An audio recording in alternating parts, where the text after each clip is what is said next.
నమస్తే, welcome to Andhraprabha. Anjay Nagar గచ్చిబౌలిలో ఏడంతస్తుల భవనం కూలింది అనేది మనకందరికీ తెలిసిన విషయమే. ఏదైతే 40 నుంచి 50 గజాల స్థలంలోనే ఏడంతస్తుల భవనం కట్టి హాస్టల్కి ఇద్దామని చెప్పేసి దుర్బుద్ధితో ఆలోచించిన ఓనర్ ఎవరైతే ఉన్నారో దానికి సంబంధించిన బిల్డింగ్ ఏదైతే కూలిపోయిందో ఆ పక్కనే ఉన్న జయదర్శిని అపార్ట్మెంట్ టాప్లో ఉన్నాం మనము. అండ్ మనం ఇక్కడ చూసుకోవచ్చు, ఆ అపార్ట్మెంట్ ఏదైతే కూలిపోయిన అపార్ట్మెంటే కాకుండా చుట్టుపక్కల ఉన్న అపార్ట్మెంట్లు కూడా ఇల్లీగల్గా కట్టారు. అండ్ దీనికి ఎటువంటి పర్మిషన్లు లేవు. పర్మిషన్లు తీసుకుంది 2-3 ఫ్లోర్లకే, కానీ కట్టింది 5-6 అంతస్తుల భవనాలు కట్టారు అని చెప్పేసి కూడా హైడ్రా గుర్తించి చుట్టుపక్కల ఉన్న 3-4 బిల్డింగ్లను కూడా కూల్చే పనిలో పడింది. అండ్ మనం చూసుకోవచ్చు, ఏదైతే కూలిపోయిన భవనం ఉందో దాని పక్కన దాదాపు 3-4 భవనాలని కూల్చే పనిలో పడింది హైడ్రా. అండ్ ఇట్లానే ఈ అపార్ట్మెంట్లే కాకుండా, ఈ భవనాలే కాకుండా ఇంకా చాలా ఏదైతే గచ్చిబౌలికి సంబంధించి అండ్ హైటెక్ సిటీకి సంబంధించి ఇట్లాంటి ఇరుకు సందులలో పెద్ద పెద్ద అపార్ట్మెంట్లు కట్టడం అండ్ అక్రమంగా కట్టడము, టౌన్ ప్లానింగ్ అధికారులకు ఇచ్చే ప్లాన్ ఒకటి, ఇక్కడ ఇంప్లిమెంట్ చేసే ప్లాన్ ఒకటి ఏవైతే ఉన్నాయో వాటన్నిటిని కూడా గుర్తించి ఖచ్చితంగా డెమాలిష్ చేస్తాము అని చెప్పేసి కూడా హైడ్రా చెప్పడం జరిగింది. అదేవిధంగా అంజయ్ నగర్లో ఏదైతే గుర్తించినారో తీగలాగితే డొంకంత కదిలినట్టు ఒక్క అపార్ట్మెంట్ పడిపోవడం వల్ల చుట్టుపక్కల ఉన్న అపార్ట్మెంట్లు అన్నింటినీ కూడా అక్రమ నిర్మాణాలు అని చెప్పేసి గుర్తించి వాటన్నిటిని కూడా డెమాలిష్ చేస్తుంది హైడ్రా.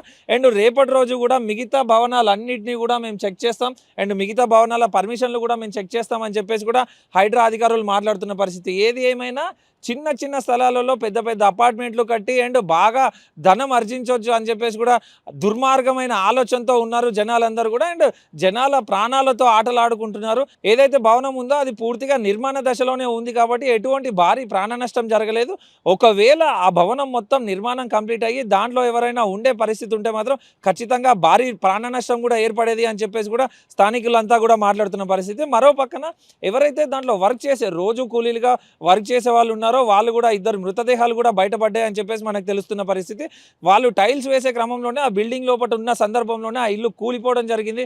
ఆ బిల్డింగ్ మొత్తం కూడా కింద పడిపోవడం జరిగింది అని చెప్పేసి కూడా మనకు తెలుస్తున్న పరిస్థితి. అండ్ ఏదైతే మనం ఇప్పుడు టాప్లో ఉన్నామో జయదర్శిని అపార్ట్మెంట్, ఈ బిల్డింగ్ మీద మొత్తం ఒరిగిపోవడం జరిగింది ఆ బిల్డింగ్. అండ్ ఈ బిల్డింగ్ కూడా కుదుపులకు గురైంది అని చెప్పేసి కూడా ఇక్కడ ఉన్న ఫ్లాట్ ఓనర్స్ చెప్తున్న పరిస్థితి. బట్ ఏది ఏమైనా ఇక్కడ మా జయదర్శిని అపార్ట్మెంట్కి సంబంధించి పిల్లలు ఆడుకునే స్థలంలో అపార్ట్మెంట్ మొత్తం కూడా కూలిపోయింది. అండ్ ఆ సమయంలో మా పిల్లలు అంతసేపటి వరకు అక్కడే కింద ఆడుకున్నారు. అండ్ లంచ్ టైం కాబట్టి పైకి తినడానికి వెళ్ళారు కాబట్టి మా పిల్లలు కూడా చనిపోకుండా బ్రతికారు అని చెప్పేసి కూడా ఇక్కడ ఉన్న జయదర్శిని ఫ్లాట్ ఓనర్స్ అందరూ కూడా మాట్లాడుతున్న పరిస్థితి. ఒకవేళ ఒక 5-10 నిమిషాలు మా పిల్లలు లేటుగా ఇంటికి వెళ్ళడమో లేకపోతే ఒక 5-10 నిమిషాలు ముందుగా అపార్ట్మెంట్ కిందికి కూలిపోవడమో జరిగి ఉంటే మా పిల్లలు కూడా ఆ శిథిలాల కింద శవాలయ్యి తేలేవాళ్ళు అని చెప్పేసి కూడా వాళ్ళు ఆవేదన వ్యక్తం చేస్తున్న పరిస్థితి. మరో పక్కన ఏది ఏమైనా ఈ అపార్ట్మెంట్కి సంబంధించి గతంలో చాలాసార్లు కూడా మేము కంప్లైంట్ ఇవ్వడం జరిగింది. అయినా అధికారులు పట్టించుకోలేదు, దీని మీద దృష్టి సారించలేదు. బిల్డింగ్ కూలిపోయేసరికి ఇక్కడికి వచ్చేసి చర్యలు తీసుకుంటున్నారు అని చెప్పేసి కూడా ఇక్కడున్న ఫ్లాట్ ఓనర్స్ అందరూ కూడా వాపోతున్న పరిస్థితి. బట్ ఎవరైతే టౌన్ ప్లానింగ్ అధికారి ఉన్నారో తనను కూడా సస్పెండ్ చేశారు అని చెప్పేసి కూడా మనకు తెలుస్తున్న పరిస్థితి. ఇక నుంచి హైదరాబాద్లో ఎంత పెద్ద భవనం కట్టాలన్నా సరే ఏదైతే పర్మిషన్లు టౌన్ ప్లానింగ్ అధికారుల దగ్గర తీసుకుంటారో దానికి అనుగుణంగానే అపార్ట్మెంట్లు కట్టాలి అండ్ బిల్డింగ్లు కట్టాలి. దానికి విరుద్ధంగా మాత్రం కట్టే పరిస్థితి లేదు, ప్రసక్తే లేదు. ఒకవేళ అట్లాంటి చర్యలు ఏవైనా ఉంటే ఖచ్చితంగా డెమాలిష్ చేస్తామని చెప్పేసి కూడా హైడ్రా అధికారులు మాట్లాడుతున్న పరిస్థితి. బట్ చూడాలి రేపటి రోజు ఇటువంటి ఇన్సిడెంట్ ద్వారా బుద్ధొచ్చి రేపటి రోజు బిల్డర్లు కానీ పెద్ద పెద్ద కాంట్రాక్టర్లు కానీ ఏమన్నా వద్దు ఇట్లాంటి పరిస్థితి మనకు రాకూడదు అని చెప్పేసి ముందు జాగ్రత్త చర్యగా చాలా మంచి ఆలోచనతో ముందుకెళ్తారా లేదా అదే మొండి వైఖరితో జనాల ప్రాణాలతో చెలగాటం ఆడతారా అనేది కూడా మనం వేచి చూడాల్సిన పరిస్థితి. మరో పక్కన గతంలో కూడా ఇదే ఏరియాకి సంబంధించి ఒక అపార్ట్మెంట్ 50 గజాలలో కట్టిన అపార్ట్మెంట్ కూడా మరో అపార్ట్మెంట్ మీద ఒరిగిపోయిన సందర్భాలు కూడా మనం చూసినాం. బట్ అదృష్టవశాత్తు ఆ అపార్ట్మెంట్లో కానీ ఆ ఒరిగిపోయిన అపార్ట్మెంట్లో కానీ ఎవరికి ఎటువంటి ప్రాణ నష్టం జరగలేదు.